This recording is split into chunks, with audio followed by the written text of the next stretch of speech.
আসসালামু আলাইকুম। SSC 2025 batch. আমি এখানে গদ্য এবং পদ্য অংশের কিছু সাজেশন তৈরি করে রাখছি, যে গদ্য এবং পদ্যগুলো পড়লেই তোমরা এখান থেকে দুইটা এবং এখান থেকে দুইটা সৃজনশীলের অ্যান্সার করতে পারবে। এগুলা পড়লেই আমি আশা করতেছি তোমরা ফুল যে এখান থেকে সৃজনশীল হয় সেগুলোর অ্যান্সার করতে পারবে।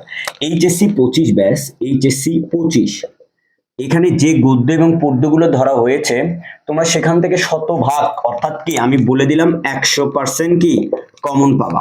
ঠিক আছে? বাংলা প্রথম পত্রে অপরিচিতা, বিলাসী, আমার পথ, মাসি পিসি এবং মানব কল্যাণ, এইখান থেকে তোমার সিকিউ থাকবে কয়টা? 4টা। তোমাদের অ্যান্সার করতে হবে 2টা। এই কয়টা যদি তোমরা সম্পূর্ণ পড়তে পারো, সবগুলো পড়তে পারো, আমি বলে দিচ্ছি তোমরা 100%, 100% 2টা সৃজনশীল, 3টা সৃজনশীল, তোমার দরকার 2টা, 100% 2টা সৃজনশীল তুমি এখান থেকে কমন পাবা, কারণ তোমাকে অ্যান্সার করতে হবে এখান থেকে 4টার ভিতরে 2টা। আমি যদি পদ্য অংশেতে যাই, পদ্য অংশতেও সেম সেম মানে সেম একবারে এখানে যাই এখানে তাই। সোনার তরী, পূর্তিদান, তাহারই পরে মনে এবং 18 বছর বয়স, এখানে আমি ধরেছি 4টা।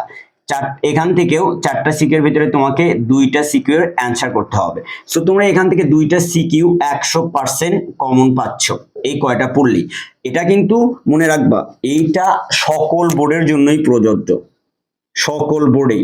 হ্যাঁ, সকল বোর্ডেই তোমরা এটা 100% কমন পাবা। ঠিক আছে? সো এই কয়টা যদি পড়ো তোমরা এই বিভাগ থেকে, গদ্য থেকে 2টা এবং পদ্য থেকে 2টা সৃজনশীল অ্যান্সার করতে হবে, কিন্তু তোমরা 4টাও পেতে পারো, 3টাও পেতে পারো, এখানে 2টা থেকে 3টা থেকে 4টা সৃজনশীল কমন পেতে পারো, কিন্তু তোমাদের অ্যান্সার করতে হবে 2টা। এরপরে যদি আমরা চলে যাই নাটক এবং উপন্যাসে, এবং নাটক এবং উপন্যাসের চরিত্রগুলো আমি লিখে দিচ্ছি এখানে। তো তোমরা এখন নাটকে কি করবা? নাটকের ক্ষেত্রে তোমরা যে চরিত্রগুলা, এই যে নাটকের যে চরিত্রগুলো আছে, মির্জাফর, ঘসেটি বেগম, উমির চাঁদ এবং রবার্ট ক্লাইভ, এর যে চরিত্র, অর্থাৎ কি তোমার হচ্ছে হলো চরিত্রগুলা তোমাকে পড়তে হবে। এই যে তারপর উপন্যাসের ক্ষেত্রে তুমি যদি মজিদ, খালেদ ব্যাপারী, জমিলা এবং আক্কাস, এদের সবগুলারই তোমাকে পড়তে হবে চরিত্র। হ্যাঁ, তো তুমি শেষ সময় এটা কিন্তু শেষ করতে পারবে না, এটা বোর্ড বই পড়ে শেষ করতে পারবে না। তুমি তখন কি করবা? তখন এই যে তোমার লেকচার অথবা পাঞ্জেরি বইয়ের শেষে যে পরিচিতিটা থাকে, সবার পরিচিতি, লেকচার অথবা কি যার যে বই আছে সেটা থেকে শেষে শেষে শেষে যেটা থাকে সে মূল ভাবটা একবারে একত্রিত তুলে দেওয়া থাকে।